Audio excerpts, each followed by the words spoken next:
आदमी party नगर अध्यक्ष आणि नगरसेवक दोघेही चुनाव पूर्ण ताकदीने लढणार आहे।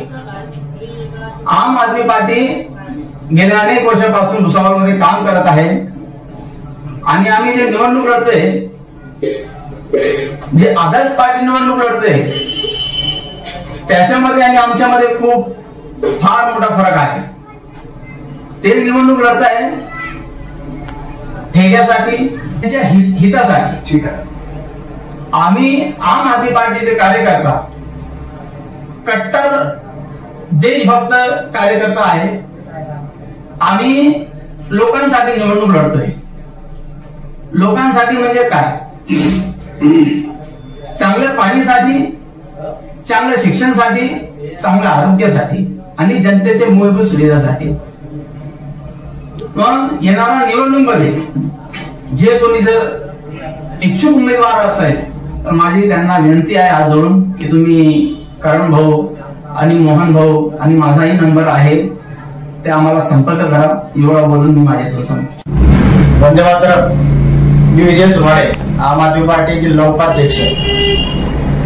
नुकत्याच येणाऱ्या स्थानिक स्वराज्य संस्थेच्या भुसावळ नगर परिषदेच्या इलेक्शन मध्ये आम आदमी पार्टी संपूर्ण 48च्या 48 सीटा ह्या सोहळ्यावरती लढण्यासाठी परिपूर्ण तयारी करत आहे आणि येणाऱ्या भुसावळ नगर परिषदेच्या इलेक्शन मध्ये आमचे भुसावळ तालुक्याचे अध्यक्ष इर्शाद भाऊ खान, भुसावळ ग्रामीण तालुका अध्यक्ष मोहन भाऊ सोनवणे, तसेच भुसावळ शहर अध्यक्ष करण भाऊ लखन यांच्या नेतृत्वामध्ये भुसावळ नगर परिषदेच्या संपूर्ण सीटा ज्या आहेत त्या आम्ही सोहळा लढण्यासाठी परिपूर्ण तयारी करत आहे। तरी सर्व आपल्या भुसावळ शहराचा आणि वार्डाचा सर्वांगीण विकास करण्यासाठी परिपूर्ण असलेल्या उमेदवारांनी आमच्या इर्शाद भाऊ खान, मोहन भाऊ सोनवणे आणि करण भाऊ लोखन यांच्याशी संपर्क करावा आणि आपल्या शहराचा आणि वार्डाचा सर्वांगीण विकास करावा ही मी आपल्यास आग्रहाची विनंती करत आहे। मैं करण अशोक लगन, शहर अध्यक्ष आम आदमी पार्टी भुसावल। मैं भुसावल की जनता से अपील करूंगा कि आने वाले नगर पालिका इलेक्शन में ज्यादा से ज्यादा इच्छुक उम्मीदवार जो खड़े होने वाले हैं वो आम आदमी पार्टी से संपर्क करें, ताकि हम मिलके भुसावल नगर पालिका इलेक्शन में साथ में लड़े और आने वाले भुसावल के विकास के लिए सब मिलके योगदान करें। वंदे मातरम। मी मोहन सोनवणे, आम आदमी पार्टी ग्रामीण तालुका अध्यक्ष।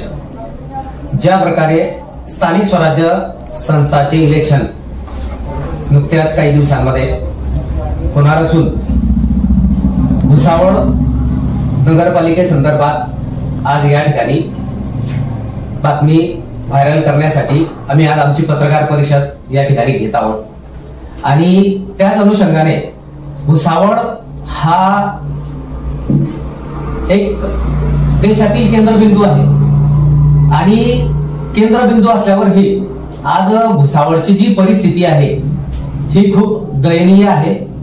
या ठिकाणी जनतेने तसेच त्या ठिकाणी प्रशासनाने कुठल्याही प्रकारचा भुसावळ शहराचा विकास केलेला नसून त्या ठिकाणी स्वतः भाजपाचे एक स्थानिक आमदार त्या ठिकाणी वास्तव्यास असून आज त्या ठिकाणी खरोखर पाण्याचे प्रॉब्लेम असतील, तसेच शाळेचे प्रॉब्लेम असतील, शैक्षणिक दृष्ट्या ज्या आहे त्याही खूप कमकुवत आणि शासकीय शाळा ह्या जवळजवळ बंदच झालेल्या आहेत। तर भुसावळ शहराचा विकास करून घेण्यासाठी खरोखर जे सुशिक्षित व्यक्ती आहे, जे सामाजिक आणि चांगल्या प्रकारचं राजकारण करणारे व्यक्ती आहे, त्यांनी आम आदमी पार्टीशी जुळावं आणि आपल्या स्वतःच्या शहराचा विकास करून घ्यावा, एवढीच मी